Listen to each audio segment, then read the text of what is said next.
Muito bem, pessoal. José Maria Nascimento, começando a segunda parte do nosso vídeo, falando sobre 3 maneiras de interpretarmos um texto sagrado.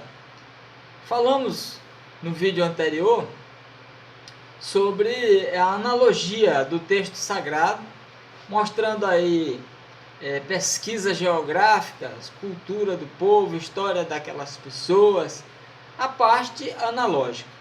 Falamos que Samaria fica entre a Galiléia e a Judéia, falamos que era habitada por habitantes mestiços, remanescentes das tribos. Falamos que Jerusalém fica em torno de 27 quilômetros de distância para Jericó. Isso é a analogia que nós acabamos de falar para entendermos o texto sagrado. E dando continuidade, vamos falar agora do sentido figurado dessa passagem bíblica. Falamos do sentido literal, analógico, e agora vamos dissertar sobre o sentido figurado das Escrituras. Pessoal, então é o seguinte: o sentido figurado é uma figura de linguagem representativa. A Bíblia está cheia de símbolos e nós precisamos entender um pouco sobre essa simbologia. Nesse momento, cabe aquela pergunta: o que tenho eu a ver com essa passagem X da Bíblia? Então aqui nós vamos nos enquadrar no contexto da palavra de Deus, tá certo? Muito bem. Diz a Bíblia que o homem descia de Jerusalém para Jericó. Jerusalém, ela representa os céus. Jerusalém representa os céus. Haja vista Jerusalém ser o lugar do Santo Templo, onde estava a Arca da Aliança, e a Arca da Aliança representava a presença de Deus perante o povo judeu. Então Jerusalém é comparada com o céu, a morada do Altíssimo, a casa de Deus, o alto retiro, o lugar seguro para o povo de Deus, Jerusalém. Então, em Apocalipse, capítulo de número 21, versículo 2, a Bíblia fala que a Jerusalém celestial, então a Jerusalém, ela realmente é uma figura de linguagem representativa do céu, a casa de Deus, a morada do Altíssimo. E se alguém está em Jerusalém, pode-se dizer que alguém está na casa de Deus, na presença de Deus, ou seja, o lugar onde Deus se encontra, tá certo? Jericó representa simbolicamente, digamos assim, um lugar de uma vida fácil, um lugar de dinheiro fácil, ou seja, Jericó representa o mundo, né? Representa o pecado. Então, em Josué, capítulo de número 6, versículo de número 26, nós podemos observar sobre esse aspecto. E o homem descia de Jerusalém para Jericó. Aqui nós observamos que corre um risco muito sério a pessoa que sai do alto retiro, que sai da presença de Deus, da morada celestial, do lugar onde Deus se encontra, para ir em busca de alguma coisa mais fácil, de um dinheiro, de uma vida melhor, sei lá, de alguma coisa. Ele sai da casa de Deus, sai da presença de Deus e vai para um lugar onde a facilidade existe, tá? É um perigo a pessoa correr atrás de dinheiro fácil, é um perigo. Então aquele homem saiu da presença de Deus, Jerusalém, e foi em busca, quem sabe, de um emprego, de uma vida mais fácil em Jericó, que representa o pecado, que representa o mundo, né? O lugar do dinheiro fácil, vamos por assim dizer. E aquele viajante que foi apanhado no caminho, no trajeto de Jerusalém para Jericó, ele representa as pessoas. Podemos dizer que representa pessoas cristãs, mas eu prefiro dizer que representa todos nós, tá certo?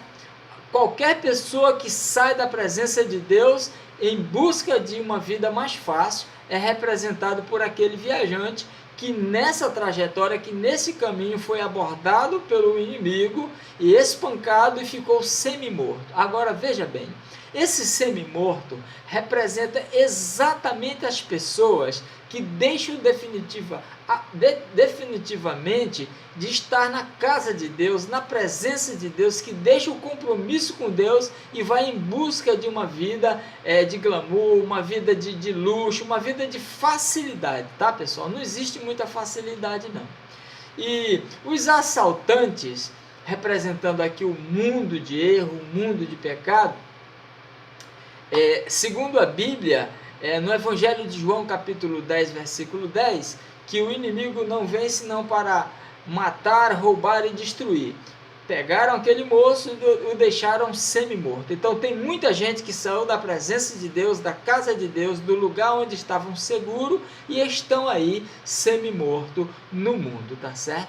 E agora a Bíblia diz que passava por aquele moço semi-morto, um sacerdote. O sacerdote aqui é uma figura de linguagem representando as pessoas religiosas, tá? As pessoas que imaginam serem religiosos, tá certo?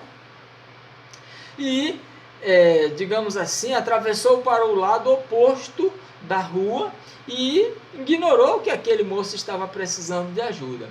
Em seguida passou também um levita, que representa os simpatizantes do Evangelho. E também disse, eu não tenho nada a ver com isso, e foi embora o seu caminho. E definitivamente passava uma terceira pessoa, que era o samaritano, que segundo a cultura daquele povo, não tinha nada a ver com aquela situação. O samaritano geralmente, segundo a história, diz que os judeus não tinham um bom relacionamento com os samaritanos, mas foi justamente aquela pessoa que não tinha nada a ver, que parou sem perguntar quem era, né? E por que estava daquele jeito, e prestou socorro imediatamente para o homem. E aquele samaritano era uma figura de linguagem ali, de uma pessoa que faz o bem, como Jesus, sem olhar a quem, né? Sem uma pessoa que faz o bem, pergunta quem é e por que está passando isso. Então aquele samaritano era uma figura de linguagem do próprio Cristo. E se alguém faz o bem às pessoas nessa terra, pode ter certeza que também ele está representando o Senhor Jesus, né? Jesus disse, olha, se vocês fizerem algo de bom aos meus pequeninos, para mim estão fazendo, tá? Então a pessoa que faz o bem a uma pessoa, ele está ali representando Jesus perante essa pessoa. Não é Jesus, mas está representando, ou seja, está dando continuidade ao ministério de Jesus. Agora vem o lado bom dessa interpretação, que é: o samaritano cuidou das feridas do moço semi-morto no local. Tá? Depois colocou o moço no seu animal e o levou a uma hospedaria. Chegando na hospedaria, a hospedaria representa a igreja de Deus, tá? A igreja de Deus. A hospedaria representa a igreja. E quando ele chegou na hospedaria, chamou o hospedeiro, que representa o pastor, ou os pastores, representa os ministros do Evangelho, as pessoas que têm responsabilidade de cuidar das feridas daqueles que precisam de cuidado. Então, chegou na hospedaria, a igreja, entregou aos cuidados do hospedeiro. A Bíblia diz que nós somos despenseiros no reino de Deus, nós somos despenseiros. Então, entregou aos cuidados e pegou duas moedas e deu ao hospedeiro e disse: cuida desse meu amigo, e o que você gastar a mais, quando eu voltar, passando por aqui, eu te pagarei em dobro. Eu recompensarei você. Eu quero lhe dizer que essas duas moedas que o samaritano entregou para o dono da hospedaria, uma moeda representa a Bíblia Sagrada, sim senhor, o Evangelho. Uma das moedas representa o Evangelho, que está nas minhas mãos, na sua mão, na mão de muitas pessoas boas que precisam de dar o atendimento, de dar o socorro, de prestar o devido socorro às pessoas que estão semi-mortas aí no mundo. Então, uma das moedas representa o Evangelho. A Bíblia Sagrada diz: conhecereis a verdade e a verdade vos libertará. Então, se as pessoas que estão semi-mortas conhecerem Deus através do Evangelho, serão livres. E a segunda moeda representa o Espírito Santo. Então, nós somos casa do Espírito de Deus. Se você tem o Espírito de Deus, então também você tem uma dessas moedas e tem a responsabilidade de ajudar as pessoas. Estamos chegando ao final dessa interpretação maravilhosa e falamos aqui das 3 maneiras de interpretar um texto sagrado, que é modo literal, modo analógico e o modo simbólico. Então nós temos aqui o bom samaritano representando Jesus, as 2 moedas representando a palavra e o Espírito.